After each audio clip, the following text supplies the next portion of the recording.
Hello dear students, मैं विनोद कुमार हंस एक बार फिर से मैं अपने यूट्यूब चैनल स्पाइसी स्टडी में आप सभी लोगों का बहुत बहुत स्वागत करता हूं। Welcome back. आज के इस वीडियो में हम लोग रविंद्रनाथ टैगोर जी के द्वारा कंपोज की गई पोएम माय हेवन यानी कि मेरा स्वर्ग के संबंध में डिस्कस करेंगे। माय हेवन को where the mind is without fear के नाम से भी जाना जाता है। तो चलिए मैं आपको रविंद्रनाथ टैगोर जी के बारे में भी थोड़ी सी जानकारी दे दूं। रविंद्रनाथ टैगोर भारत के महान कवियों में से एक हैं। इनके जन्म के संबंध में अलग अलग पुस्तकों में अलग अलग तिथियां दी हुई हैं। तो किसी पुस्तक में 6 मई है तो किसी पुस्तक में 7 मई है। रविंद्रनाथ टैगोर जी का जन्म जो है 1861 ईस्वी में कलकत्ता में हुआ था। इन्होंने प्रारंभिक शिक्षा घर पर ही रहकर प्राप्त की और 10 वर्ष की आयु में इंग्लैंड चले गए। इन्होंने आदि ब्रह्मो समाज की स्थापना की और 17 वर्ष की आयु तक काफ़ी ज़्यादा प्रसिद्ध हो गए। रविंद्रनाथ टैगोर जी को 1913 में साहित्य के लिए नोबेल प्राइज तथा 1915 में नाइटहुड अर्थात राजा की उपाधि प्रदान की गई। इन्होंने 1919 में जलियांवाला बाग हत्याकांड के विरोध में नाइटहुड की उपाधि त्याग दी। गांधी जी इन्हें गुरुदेव कहकर बुलाते थे। सन 1941 में इनकी मृत्यु हो गई। रविंद्रनाथ टैगोर के द्वारा रचित Gitanjali, the crescent moon, fruit gathering and lovers gift भावनाओं और दृश्यों से भरे पड़े हैं। इनके नाटक चित्रा, सैक्रिफाइस यानी कि बलिदान और पोस्ट ऑफिस ये दर्शाते हैं कि इन्हें मानवीय जीवन की काफ़ी अच्छी परख थी। इनके द्वारा लिखी गई संक्षिप्त कहानियाँ जिनमें द होम कमिंग और द काबुलीवाला इस बात का प्रत्यक्ष प्रमाण है। हमारी आज की कविता माई हेवन यानी कि मेरा स्वर्ग रविंद्रनाथ टैगोर की गीतांजलि से ली गई है। यह एक प्रोज पोएम है, अर्थात इस कविता को प्रोज स्टाइल में लिखा गया है। इस प्रेरणात्मक कविता के माध्यम से लेखक ने भारतीय देशभक्ति की भावना बड़े ही शानदार और आदर्शात्मक रूप से प्रस्तुत किया है। रविंद्रनाथ टैगोर ने इस कविता की रचना 1913 से पहले, अर्थात उस समय की जब भारत देश गुलाम था, कभी भारत की मौजूदा स्थिति से प्रसन्न नहीं था। इसलिए वह अपने देश को एक आदर्श देश बनाने की कल्पना करता है और अपनी इस कल्पना को माय हेवन अर्थात मेरा स्वर्ग के द्वारा व्यक्त करता है। माय हेवन रविंद्रनाथ टैगोर की भारत देश के प्रति उनके प्रेम व देशभक्ति की एक जीवंत उदाहरण है। जिस प्रकार से रविंद्रनाथ टैगोर ने कविता में फिगर ऑफ स्पीचेस का प्रयोग किया है, उसने इस कविता के सौंदर्य व अभिव्यक्ति को और भी सुंदर बना दिया है और इस कविता का जो रिदम है उससे इसे और भी मेलोडियस बना दिया है। रविंद्रनाथ टैगोर एक आदर्श भारत की कल्पना करते हुए ईश्वर से प्रार्थना करते हैं कि हे ईश्वर, आप मेरे भारत को एक ऐसे स्वर्ग के समान बना दें where the mind is without fear.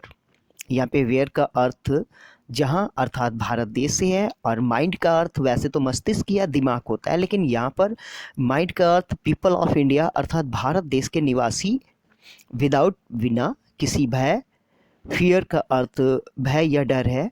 कवि ईश्वर से प्रार्थना करते हुए कहता है कि हे ईश्वर, आप मेरे देश को एक ऐसा स्वर्ग बना दें जहां लोग बिना किसी भय के हों, अर्थात लोग निर्भीक हों। And the head is held high, यहाँ पर हेड का अर्थ सिर और हेल्ड हाई का अर्थ है ऊंचे उठे रहें। अर्थात रविंद्रनाथ टैगोर का कहना है कि उनके देशवासी निर्भीक व निडर हों और उनके सिर सदैव आत्मसम्मान व गर्व की भावना से उठे हों। उन्हें किसी कारण लज्जा का व आत्मग्लानि की भावना का सामना न करना पड़े। वेयर नॉलेज इज फ्री, यहाँ पर नॉलेज का अर्थ ज्ञान व फ्री का अर्थ है मुक्त या स्वतंत्र। ज्ञान मुक्त होना चाहिए, अर्थात कवि ईश्वर से प्रार्थना करता है कि हे ईश्वर, आप मेरे भारत को ऐसा देश बना दें, एक ऐसे स्वर्ग के समान बना दें जहाँ पर बुद्धिमान व्यक्ति बिना धन या जाति का विचार किए विद्या का दान करे तथा सभी को समान रूप से विद्या ग्रहण करने का अधिकार हो। Where the world has not been broken up into fragments by narrow domestic wall. वैसे तो वर्ल्ड का अर्थ संसार से लिया जाता है, लेकिन यहाँ पर वर्ल्ड का अर्थ ह्यूमन सोसाइटी अर्थात मानव समाज और फ्रैगमेंट का अर्थ टुकड़े है। नैरो का अर्थ संकीर्ण या छोटी छोटी और वॉल्स का अर्थ दीवार से लिया जा रहा है। तो यहाँ पर नैरो डोमेस्टिक वॉल का अर्थ जाति, धर्म, नस्ल व रंग के आधार पर आंतरिक बंटवारे से है। कवि ईश्वर से प्रार्थना करता है कि उसके देश में मानव समाज का बंटवारा जाति, धर्म, रंग, नस्ल के आधार पर छोटे छोटे खंडों में नहीं होना चाहिए, अर्थात देश का विभाजन छोटे छोटे खंडों में ना हो। Where words come of from the depth of truth. यहाँ पर वर्ड्स का अर्थ शब्दों से अर्थात वाणी या भाषा से है। कम्स ऑफ फ्रॉम निकल कर आना, डेप्थ का अर्थ गहराई व ट्रुथ का अर्थ सत्य से है। कवि कहना चाहता है कि लोग जिस भाषा या वाणी का प्रयोग करें वह सत्य पर आधारित हो।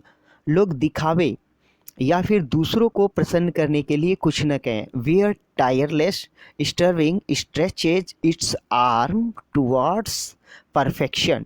यहाँ पर टायरलेस का अर्थ बिना थके, स्टर्विंग का अर्थ प्रयत्न करना, स्ट्रेचेज का अर्थ पहुंचना, परफेक्शन का अर्थ उन्नति अर्थात प्रोग्रेस है। कवि चाहता है कि उसके देशवासी बिना थके निरंतर जो भी प्रयास करें वो सभी प्रयास उन्हें उन्नति की ओर ले जाने वाले हों, अर्थात लोग थोड़ी सी ही उन्नति से संतुष्ट ना हों, तब तक प्रयत्न करते रहें जब तक कि वो अपने कार्य में दक्ष ना हो जाएं। Where the clear stream of reason has not lost its way into the dreary desert sand of dead habit. यहाँ पर क्लियर का अर्थ स्वच्छ, स्ट्रीम का अर्थ धारा, ऑफ रीजन का अर्थ विवेक या ज्ञान से है, लॉस्ट का अर्थ खोना, डियरी का अर्थ बेकार या उबाने वाले, डेजर्ट का अर्थ रेगिस्तान या मारुस्थल से है और डेड हैबिट का अर्थ बेकार पड़े पुराने रीति रिवाजों से लिया गया है। तो यहाँ पर पर्सोनिफिकेशन फिगर ऑफ स्पीच का प्रयोग हो रहा है। यहाँ पर इस पंक्ति का अर्थ होगा जहाँ ज्ञान अर्थात विवेक की स्वच्छ धारा बेकार पड़े रीति रिवाजों के मारुस्थल में अपने मार्ग से पथभ्रष्ट नहीं होनी चाहिए, अर्थात लोग विवेकवान हों और अपने इस विवेक का उपयोग सही या गलत के निर्धारण में करें, अर्थात लोग तर्क के आधार पर नवीन विचारों को स्वीकार करें। Where the mind is lead forward by the into ever widening thought and action। यहाँ पर माइंड का अर्थ लोगों से, लीड फॉरवर्ड आगे बढ़ना या ले जाना, दी का अर्थ ईश्वर, एवर वाइडनिंग सदैव विकसित होने वाला, थॉट विचार और एक्शन का अर्थ कार्य। कवि कहना चाहता है कि लोग सदैव विचार व कार्यों से विकास की ओर बढ़ने वाले हों, अर्थात हे ईश्वर मेरे देश के देशवासी आपकी प्रेरणा से नित्य नए विचारों का सृजन करें और अपने कार्य के प्रति प्रेरित हों। Into that heaven of freedom my father let my country awake. कभी यहाँ पर ईश्वर को संबोधित करते हुए कहता है कि हे ईश्वर ऐसे आज़ादी के स्वर्ग में आप मेरे देश को ले जाएं। यहाँ पर फिगर ऑफ स्पीच में एपोस्ट्रॉफी का प्रयोग हुआ है क्योंकि कवि यहाँ पर ईश्वर को संबोधित करते हुए अपनी बात को कहता है, और जब हम किसी ऐसी चीज़ को संबोधित करें जो कि हमारे बीच में ना हो तो वहाँ पर the figure of speech apostrophe is used. इस तरह से हम कह सकते हैं कि कवि अपने देश की आध्यात्मिक स्वतंत्रता के लिए ईश्वर से प्रार्थना कर रहा है। वह चाहता है कि उसका देश न केवल आर्थिक या राजनीतिक रूप से स्वतंत्र हो बल्कि आध्यात्मिक रूप से भी स्वतंत्र होना चाहिए। इस तरह से आज की पोएम माय हेवन यहीं पर समाप्त होती है। अगर आपको मेरा ये तरीका पसंद आया तो मेरे इस वीडियो को ज़्यादा से ज़्यादा शेयर करें। Thank you. Have a good day. Have a great time.